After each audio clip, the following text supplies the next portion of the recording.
This is part 6 in a series in which we'll revisit all of the Star Trek movies from worst to best. You can find a link to the entire playlist in the description below.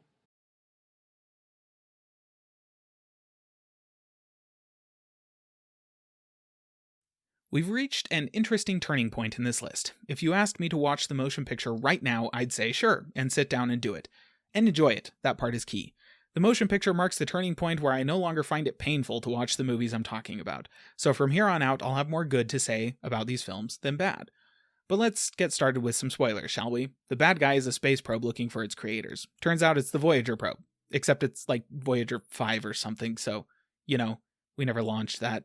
But whatever, it's now an artificial intelligence trying to find Earth that falls in love with the dude Kirk demoted so he could captain the Enterprise because Kirk's a jerk. And after falling in love with this dude, the probe becomes one or something with him, and then it disappears or leaves. Basically, what I'm saying is that this suffers from the same premise issue as The Final Frontier. The closer you get, the worse it looks. But there are some key differences that make this an okay movie to watch. First, it was made not long after 2001: A Space Odyssey. That meant that they wanted to try and surf into some major profits on the success of that movie. Those of you who have seen 2001 would recognize this as a less than a good idea in terms of mass appeal. But given the audience Star Trek normally appeals to, there's worse movies they could have copied.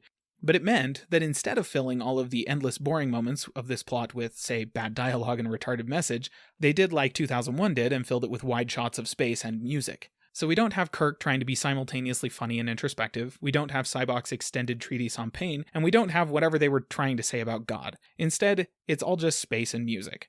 Would some people call that boring? Sure, and I can see where you'd come from on that, but I'll take that over the other alternatives.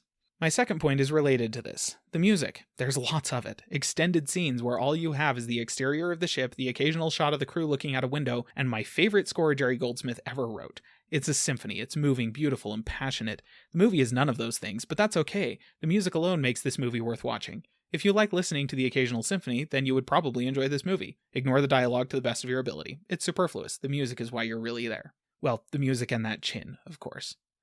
And last, but not least, this movie was the starting point of something great.